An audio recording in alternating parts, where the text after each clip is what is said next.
Upma story. இந்த video நம்ம ஒரு டிஃப்ரெண்டான லொக்கேஷன், அதாவது புதுக்கோட்டை மாவட்டம் திருமயம் விராச்சிலை. நம்ம பசங்க படம் தெரியுமில்ல, பாண்டியராஜன் சார் டைரக்ஷனில் பசங்க படம் வந்த அந்த ஊர் தான் விராச்சிலை. ஸோ அங்கேருந்து இந்த லொக்கேஷனில் இந்த வீடியோ இன்னைக்கு எடுத்துட்டு இருக்கோம். படிப்பு தவிர மற்றபடி நான் தாண்டா வசதி. வசதி மட்டுமா? நீ சோக்கா இருக்க ஜீவா, ஏண்டா பக்கடா. ஸோ சப்ஸ்கிரைப் பண்ணாதவங்க சப்ஸ்கிரைப் பண்ணிக்கோங்க, பெல் பட்டன் கிளிக் பண்ணிக்கோங்க.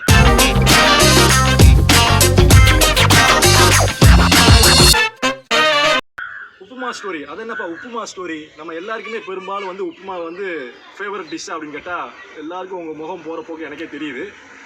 நிறைய பேருக்கு உப்புமா பிடிக்காது. ஸோ அதை பற்றின ஒரு சின்ன ஒரு ஃபன்னியான ஒரு கான்செப்ட் உள்ள ஒரு ஸ்டோரி. ஆக்சுவலாக ஒரு ஹாஸ்டலில் பார்த்தீங்க அப்படின்னா ஒரு 100 பசங்க கிட்ட இருக்கிறாங்க. அந்த 100 பசங்களுக்கு ஆக்சுவலாக ஒரு மெனு பார்த்தீங்கன்னா மார்னிங் ஃபுட்டு வந்து உப்புமா போடுறாங்க. அந்த 100 பேரில் ஒரு 20 பேருக்கு வந்து உப்புமா வந்து ரொம்ப ஒரு டேஸ்டியான ஃபுட்டு, ரொம்ப விருப்பமான உணவு. மீதி இருக்க 80 பேருக்கு அந்த உப்புமா பிடிக்கலை. ஸோ என்ன பண்ணுறாங்க, வார்டன்ட்ட போய் சொல்கிறாங்க, சார் இந்த மாதிரி எனக்கு உப்புமாலாம் போட்டால் சாப்பிட முடியாது சார், மெனுவை சேஞ்ச் பண்ணுங்க அப்படின்றாங்க. ஸோ வார்டன் என்ன சொல்கிறாரு, சரிங்கப்பா இப்போ நீங்கள் இப்படி சொன்னால் பண்ண முடியாது. ஸோ நம்ம என்ன பண்ணுவோம், டெமோக்ரஸி முறையில் ஓட்டெடுப்பில் யாருக்கு எந்த மெனுக்கு எந்த ஃபுட்டுக்கு வந்து அதிகமான ஓட்டு வருதோ அந்த ஃபுட்டை வந்து நம்ம மெனுவில் இன்க்ளூட் பண்ணிடுவோம் அப்படின்னு சொல்லிட்டு ஓட்டெடுப்புக்கு அரேஞ்ச் பண்ணுறாரு. ஸோ ஓட்டெடுப்பு நடக்குது.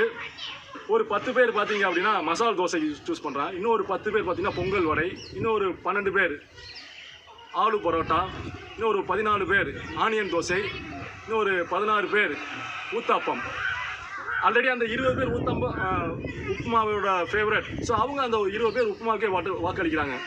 ஸோ ஓட்டு முடிஞ்சோன்னே எல்லாரும் கவுண்ட் பண்ணுறாங்க. ஸோ ஓட்டெடுப்பு மெஜாரிட்டி படி பார்த்தீங்கன்னா 20 பேர் உப்புமாவுக்கு தான் மெஜாரிட்டி வந்திருக்கு. ஏன்னா இந்த 100 பேரில் 20 பேருக்கு தான் உப்புமா பிடிக்குது, மீதி உள்ள 80 பேருக்கு உப்புமா பிடிக்கலை. ஆனாலும் அந்த 80 பேர்கிட்ட ஒரு யூனிட்டி இல்லை, ஒரு ஒற்றுமை இல்லை. ஸோ 80 பேருமே செல்ஃபிஷாக இருக்குது. அதாவது ஈவன் தோ ஒரு மைனாரிட்டி பீப்புள் இருந்தாலும் மெஜாரிட்டியாக உள்ள ஒரு குரூப் ஆஃப் பீப்புள்கிட்ட வந்து ஒற்றுமை இல்லை, செல்ஃபிஷ் அதிகமாக இருந்துச்சு அப்படின்னா அந்த minority people will rule. So இதுதான் வந்து இது moral of the story. See you again. Bye. Thank you.